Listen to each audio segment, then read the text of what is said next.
If you're looking at moving to Austin, Texas, you probably heard of Manor before. Now, if you haven't, that's okay. I know that Manor popped up in our search when we first started looking in Austin, and we didn't circle back to it until about 3 years living here in Austin, when we finally decided to pull the trigger and move to Manor. So whether or not you've heard of Manor or haven't heard of Manor, this video is gonna be for you to understand what it's like to live in Manor. And I'm gonna give you guys my top 5 pros and cons of living here in Manor, Texas. So make sure you watch the video all the way through to understand what it's like living here and to understand all the valuable insights I have to share with y'all. So just for context for this video, my wife and I decided to move to Manor back in 2023, and we moved from San Marcos, Texas, which is about 45 minutes to an hour south of Austin, and decided to relocate to Manor, which is about 20 minutes away from Austin, due to a numerous amount of different reasons, which I'm gonna share some with you guys in today's video. That is a context, and I'm actually gonna jump straight into the pros, which is one of the reasons why we chose to move to Manor. Number one is gonna be home prices. Home prices in Manor is much less than what home prices are in Austin. Your dollar's gonna go so much further in Manor versus Austin, and even some of the surrounding areas in Austin. Just for reference, the median sold average price of a house here in Manor, as of today's recording, is about $360,000. In Austin, the average median sold price is sitting at about $427,000. So that right there shows you that there is a huge difference in prices between Austin and Manor, and why a lot of people elect to choose a house in Manor versus Austin, because you're gonna drive anywhere anyways, right? At the end of the day, you just wanna make sure that your dollar is gonna get you the furthest, and Manor is definitely a really great option if you are shopping on a budget or you're looking for a place to park your money, for your money to go to carry you as far as possible. Now, I will say this, Manor is not the cheapest option for you if you still want to be close enough to Austin, because there are cheaper options like Elgin and Del Val. Elgin and Del Val have similar prices in terms of average median sold prices. They're both sitting between $313,000 and $315,000, but they are lacking in a bit of amenities, which I'm gonna cover later on in the video as well. There's also more expensive suburbs close to Austin, like Pflugerville, which the average price sold is sitting around $390,000. Round Rock is actually beating Austin right now at $430,000 in median home prices and average homes sold. So although Manor is not the cheapest option out there for you for cities close to the Austin metro, it is still a very affordable option that brings a lot of people to this city. The second pro that I had to share with you guys is the proximity to Austin. That is one of the big reasons what brought us, my wife and I, to this city, was the proximity to Austin. Now, we are about a 20 to 25 minute drive from Austin, and as y'all can imagine, coming from San Marcos, being 45 minutes to an hour south of Austin, depending on traffic, that time basically being cut in half was so attractive to us. And all we really have to do is just hop on 290 to tollway. 20 to 25 minutes, we are right in Austin. I think it might be a little bit less than that, maybe 15 minutes. Now, 20 to 25 minutes will get me to downtown Austin at that. And because it's a tollway, I relatively don't hit a lot of traffic on my way out the city. So that is a plus. The proximity brings a lot of folks to this area. And on the subject of proximity, I'm gonna transition to pro number 3, and that is going to be the employers in the area. So a lot of people choose Manor based off of affordability, proximity to Austin, and the employers in this area. The major employer is gonna be Tesla. Tesla feels like it's right up the road. I feel like every other neighbor on my block works at Tesla. Tesla is maybe 20 to 25 minutes away from here if you're going out the city. We also have X headquarters being built in Bastrop. It's either being built or already done. I don't know 100% for sure, but we have X headquarters down in Bastrop. Bastrop is about 40 minutes away from here. They also have some SpaceX opportunities down there. They're also building 3 movie studios down in Bastrop as well, or maybe it might be 1. I'm getting it confused with another city. We also have Samsung right there in Austin. That is about a 20 to 25 minute drive as well. Then we have Austin Bergstrom International Airport, which is about 20 to 25 minutes as well. Then we have, of course, Dell, Apple. We have COTA, which is Circuits of the Americas, which is a racetrack here. So there are major employers in this area, and it brings a lot of growth to Manor in general. It brings a lot of people here that have these jobs. And again, that is what makes Manor a great place to live. Those are my top 3 pros so far, and we're gonna get to the next 2. But if you are liking this video, make sure you leave me a like, subscribe, and comment down below if you are enjoying this. And if you are a fellow Manorite, Manor person, whatever we're called, whatever we're considered, if you also live in Manor, leave me your pros down below, especially if I miss one. And if you are looking to move to Manor, make sure you reach out to me and the team. We specialize in relocations, especially with relocating you into a new construction house. Got tons of videos on that. Make sure you reach out to me and the team. My contact information is down below. All right, so my 4th pro in Manor is gonna be that it is a booming town. You could imagine with a booming town that houses are basically guaranteed to appreciate. Now, me being a realtor, I cannot give you guys exactly how much a house will appreciate in the future because I don't have a crystal ball. I don't know what's going to happen, but we don't even have an HEB yet. That is how, if you can imagine what this area looks like, that's what it looks like. We also have a lot of like back roads and farm roads and all that good stuff. We're gonna get into that with the cons, but anyways, Manor feels like it's a booming city. You see construction pretty much everywhere. We have apartments popping up. We have 2 more apartment complexes coming in the area. I counted about 3 brand new neighborhoods just on the way, just in the back roads area. Like I said, we had the HEB coming. We have a lot of storage units being built, car washes, commercial spaces, strip malls. They're starting to pour money into the downtown area. They're trying to expand the toll road. They're trying to expand the roads in general. We do need some more roads out here. You can tell that progress is here. If you're here, if you buy a house, that was one of the reasons why we bought our house, is because I saw it as an opportunity to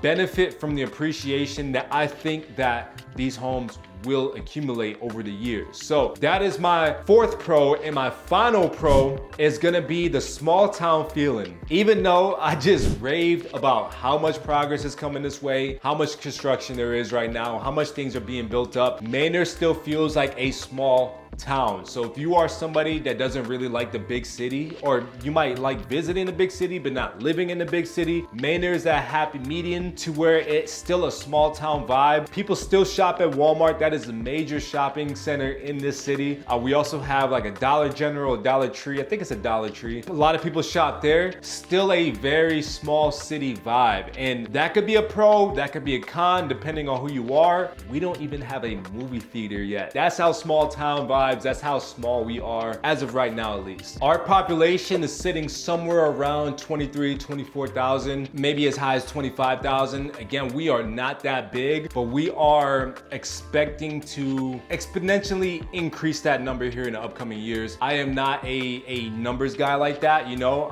I'm just over here Googling stuff just like you guys can do. But what I'll do is I'll leave some resources down below, and that way you guys can check that out. But we are a booming town. It's still a small town feeling. Maybe that's why I don't care for it as much as some people. But anyways, that is my top 5 pros of Manor. We're gonna jump straight into the cons. So con number 1 is gonna be tied to my last pro, and con number 1 is gonna be limited amenities. In my opinion at least, right, this entire video has been just my opinion outside of the home prices, because home prices, that's data. But in my opinion, there is really nothing to do inside of Manor. My wife and I, if we're going food shopping, we don't shop at this Walmart unless if we absolutely have to. Instead, we go down to or up to Pflugerville to do all of our food shopping, whether that's at their HEB or whether that's at their Costco. Sometimes we might fly into Austin to shop at the Asian grocery stores. We might hit Mueller's HEB because the HEB is way better than any other HEB in the area. But that we always go outside of Manor to shop. As I mentioned earlier, there's no movie theater here. I don't really remember the last time we even went to the theaters. That's a different topic, but there's no movie theater here, so there's no entertainment here. So if we were moviegoers or if we were into bowling or anything of that nature, we would have to go go outside of the city to do it. I go to Pflugerville quite a bit to go shopping in general. Whether that's food shopping, whether that's clothes shopping, shopping for the house, anything in general. I go to Pflugerville most of the time. They have this big shopping center called Stonehill. That's what we do, okay? No questions asked. Limited amenities here. I know that Manor is trying to get amenities here. I believe we're trying to get a sports center here or a recreational center here. We're also in talks of getting a library built here. I don't know where we're at with that progress. I know that was a big thing when we were re-electing our mayor of Manor. We don't even have a library yet though. So that is how early we still are in these development stages, but that's still a con. It's still annoying having to go out to different cities just to do things or just to even buy things and go shopping, right? We do have a golf course though. I will give Manor credit. We do have a full-on golf course called Shadow Glen. It's about 5 minutes away from me. That is a plus, but everything else, gotta go somewhere else to do it. My second con, and this one probably pisses me off the most. Yeah, my second con is gonna be the lack of infrastructure. This pisses me off the most because I drive out and in and out this city pretty much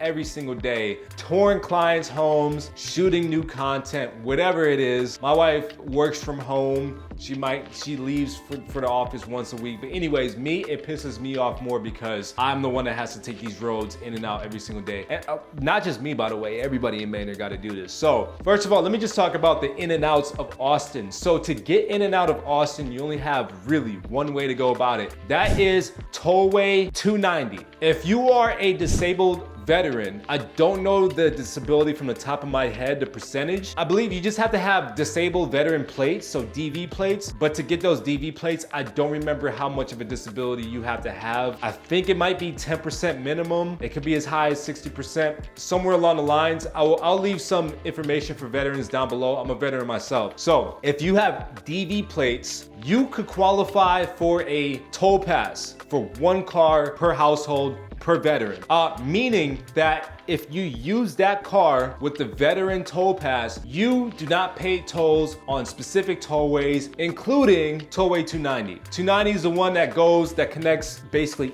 everything east of Austin. So Manor, Elgin, Bastrop, so on and so forth, Houston to Austin, right? That tollway, once you get out of Manor and traveling towards Austin, there is a period of road that you're gonna have to pay tolls on. I'm a veteran, so it doesn't affect me. And of course, that keeps traffic down to a minimum. However, if I'm not driving the car that has that toll pass, I gotta drive the other car, and I'm also not driving the tolls. I'm taking I can't think of the name right now. I'm taking the utility road. That's not the name of it. I can't think of the name right now. But there's a road that runs perpendicular to Highway 290, utility road, whatever. And there are stoplights. I don't know how many stoplights there are, but that trip almost doubles in time. It might, at the very minimum, you're adding 10 minutes to your trip if you're going to Austin. It's very frustrating. It's more frustrating for me when I'm actually heading to Pflugerville, because to Pflugerville, there's really only two ways to Pflugerville. Back roads, or you have to take 130, which surprisingly is another tollway. So State Highway 130 is also one of the fastest roads in America in general. I think the speed limit is like 85 miles per hour, so you just go flying down that road. But it's a tollway, and unfortunately that veteran toll pass does not cover 130. So it doesn't make sense for me to go down 290, turn onto Palmer Lane, which is another way into Austin, to just jump on 130 to turn right back around and go up the north to Pflugerville. It makes more sense for us to take the back roads, the farm roads, to Pflugerville. Here's the issue with that. They're only one lane. On top of that, these roads are so chewed up and messed up from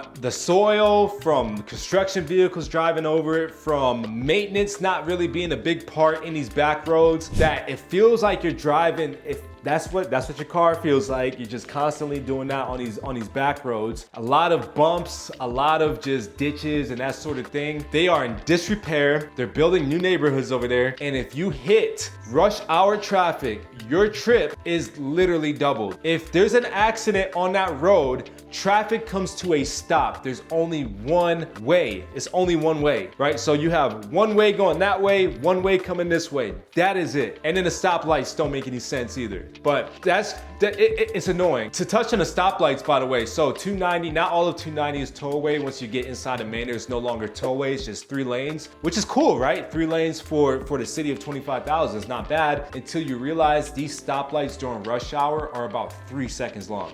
Not even exaggerating. The turn signals, you guys know what I'm talking about. If you guys live in Manor, you know what I'm talking about. It's like 973 FM. That turn signal during rush hour lasts for 3 seconds. I've counted it. So I see a lot of people run lights. I see trucks run lights, which is crazy and insane and dangerous, but people do it. It's very dangerous. That's my number one con of living in Manor is the infrastructure. Although we did start with limited amenities. So, all right, I spend a lot of time on infrastructure. That's gonna be the most time that I spend on any con because I'm just so passionate about the infrastructure. It's frustrating. But anyways, our third con is gonna be school ratings. Again, I don't have any kids, so you know, I wasn't really too into what school ratings was in Manor because I figured that my wife and I wouldn't be here long enough until we started having kids for it to affect us. And I also understand that Manor has a slightly better school rating than San Marcos does. So I wasn't really, again, it didn't really affect me too much. It didn't affect my decision making at all.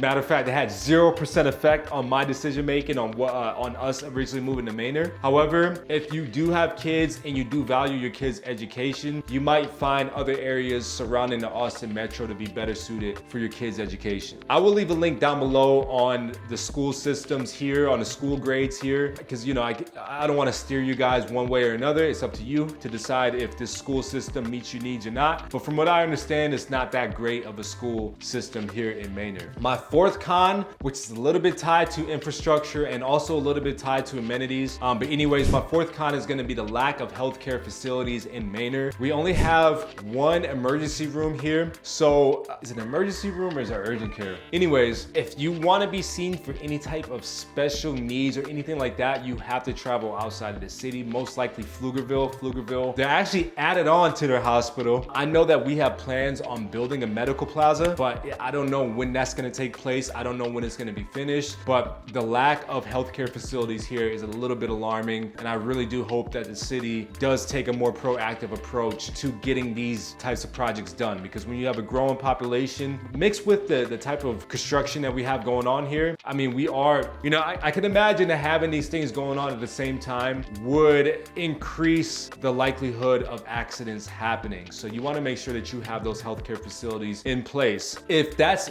important to you, Manor might not be the best option for you, to be honest with you. That's when you might want to look into other surrounding areas like Pflugerville, like Round Rock, things of that nature. So that's just my take on the healthcare facility. Now, before I get to the last con, I'm going to invite you guys one more time to click that link down below if you want to schedule a call with me and my team. And that way we could understand where you're at in your home buying journey, and we could build you a roadmap so we can end up putting keys in your hand. We specialize in relocations. We specialize in new construction. I also built out a few playlists for y'all. We have an affordable home playlist, a luxury playlist, and also an educational playlist. So make sure you check those playlists out as well. And thank you for watching. I'm gonna get to my last con. That last con is gonna be stereotypes of this side of town. I'm sure if you guys have been doing your research or you've been looking for places to live, I'm sure you have seen these comments pop up a couple times, which is don't buy anything east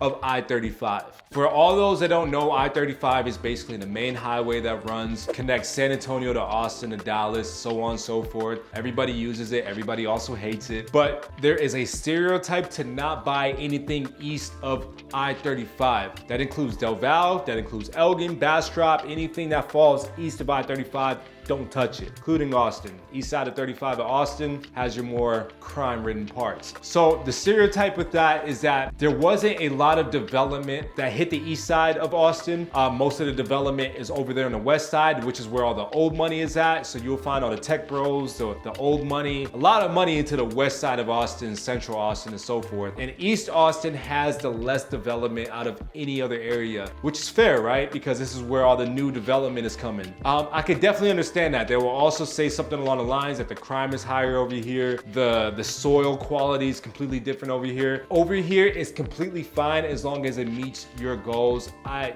never got held up in a crime over here. My soil is doing okay as long as you take care of it. Development is coming.